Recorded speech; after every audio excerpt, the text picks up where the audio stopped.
Buenas tardes, maestro y compañeros. Nosotros somos René Rivera Rodríguez, Alejandro Soto González, Maite Ubaldo Guerrero y Samantha Torres Armendáriz, y les vamos a presentar acerca de los espacios vectoriales, en específico el ejercicio propuesto número 82, que habla acerca de subespacios vectoriales. Antes de comenzar con el planteamiento del problema, nos gustaría dar una pequeña introducción sobre los espacios vectoriales. Para comenzar, debemos saber qué es un espacio vectorial.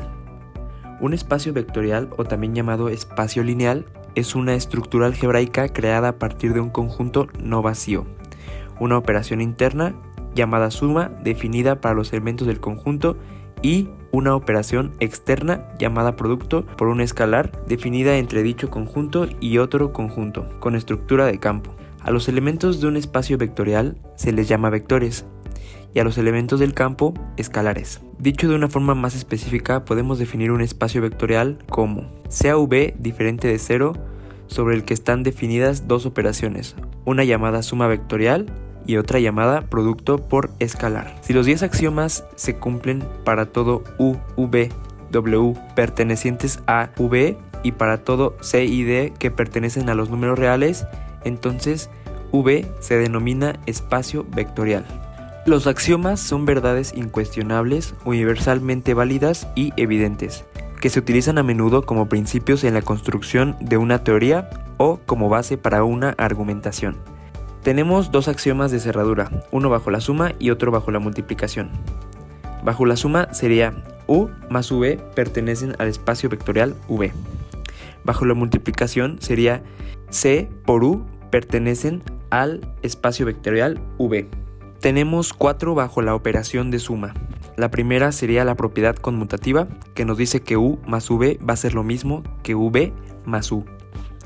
La propiedad asociativa nos dice que la suma de U más V más W es igual a U más la suma de V más W. El inverso aditivo nos dice que U más el inverso de U va a ser igual a 0.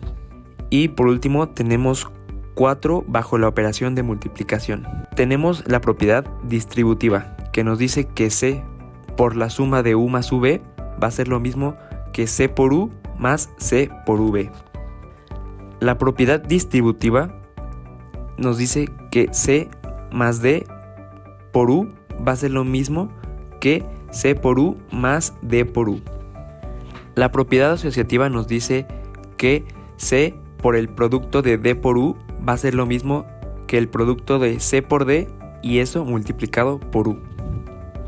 Por último, el idéntico escalar nos dice que 1 multiplicado por U va a ser igual a U, donde el 1 pertenece a los reales. Ahora que sabemos qué es un espacio vectorial, podemos continuar. Para poder resolver el ejercicio es necesario tener presente el concepto de subespacio vectorial. Un subespacio vectorial es el subconjunto de un espacio vectorial que satisface por sí mismo la definición de espacio vectorial bajo las mismas operaciones que V. Por definición, W es un subespacio de un espacio vectorial V si W pertenece a V.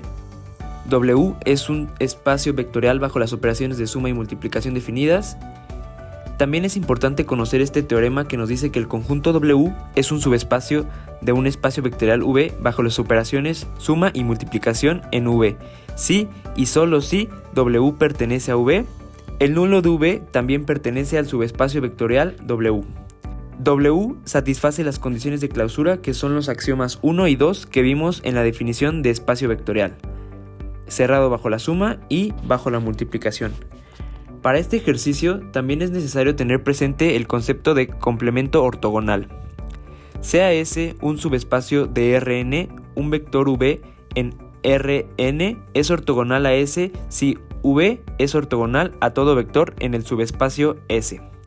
El conjunto de todos los vectores que son ortogonales a S se llama complemento ortogonal de S y se denota con el siguiente símbolo. En este ejemplo podemos ver un plano en R3, a quien tomamos como parte de S, y su complemento ortogonal será la recta que vemos marcada como ST, la cual contiene todos los vectores perpendiculares u ortogonales al plano. Bueno, ahora ya podemos pasar a plantear nuestro problema.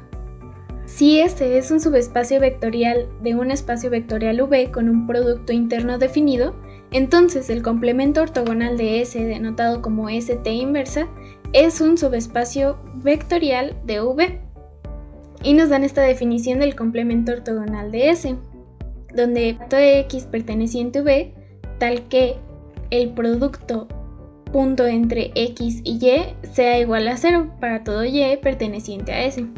Tenemos varios datos que podemos obtener del problema. Primero, que S sí es un subespacio vectorial de V, que V tiene definido un producto interno y que el complemento ortogonal de S tiene vectores que al realizar el producto punto con un elemento de S obtenemos 0, es decir, son ortogonales. Para nuestra hipótesis, podemos suponer que S es un subespacio vectorial de un espacio vectorial V, que este V es un espacio vectorial con producto interno definido, y que el producto interno entre X perteneciente a V y Y perteneciente a S será igual a 0, dentro del complemento ortogonal de S. Ahora vamos con el desarrollo del problema, donde se deben demostrar las tres condiciones o axiomas para un subespacio vectorial. Primero, se debe comprobar que S-perp o ST invertida es un subconjunto del espacio vectorial V. Esto es fácil de demostrar, ya que el mismo problema nos determina que se deben tomar elementos del espacio vectorial V, para este caso la X. Por lo tanto, sí se cumple la primera condición. Para el segundo axioma, se desea comprobar que el subespacio vectorial S-perp es no vacío, demostrando que el neutro que pertenece al espacio vectorial V también estará presente en el subespacio vectorial S-perp. Primero hay que definir el neutro de V, que para este caso sería X es igual a 0. Se tiene que cumplir que el producto interno del neutro de V con cualquier elemento Y perteneciente al subespacio vectorial S sea igual a 0.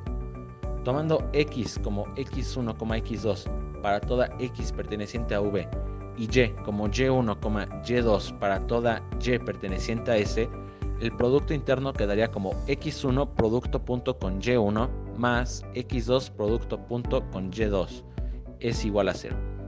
Como X1 y X2 son iguales al neutro de V, es decir, 0, el producto interno da como resultado 0 más 0, que es igual a 0. Por lo tanto, esta condición también se cumple. Por último, hay que comprobar que se cumplen los dos axiomas de clausura mediante una combinación lineal. Para toda U, V que pertenece a S-perp y para todo escalar alfa, beta que pertenece a los números reales, se quiere demostrar que alfa por U más beta por V pertenezca a S-perp, o de manera equivalente que el producto interno de alfa por U más beta por V con Y que pertenece a S sea igual a 0. Primero debemos aplicar la propiedad que nos dice que el producto de una suma va a ser igual a la suma de los productos. Aplicando esta propiedad podemos reescribir la expresión como el producto interno de alfa por U más beta por V con Y como alfa que multiplica al producto interno de U con Y más beta que multiplica al producto interno de V con Y es igual a 0. Como U y V pertenecen a S-perp, el producto interno con Y va a ser igual a 0, por lo que nuestra expresión quedaría como el producto interno de alfa por U más beta por V con Y es igual a alfa que multiplica al producto punto de U por Y más beta que multiplica el producto punto de V por Y, y esto a su vez es igual a alfa que multiplica a 0 más beta que multiplica a 0, dando como resultado 0, cumpliéndose de igual manera esta condición. Como conclusión, al finalizar se logró demostrar que ese complemento ortogonal es un subespacio vectorial de V al igual que S. Es importante conocer algunas de las aplicaciones y usos de los complementos ortogonales en algunas situaciones, como por ejemplo de la relatividad especial. Para este ejemplo se usa el complemento ortogonal para determinar el hiperplano simultáneo en un punto de una línea del mundo. Toda la información proporcionada y utilizada para la realización del problema fue obtenida de los libros Fundamentos del álgebra lineal de Ron Larson y Álgebra lineal, una introducción moderna de David Bohr. Gracias por ver el video.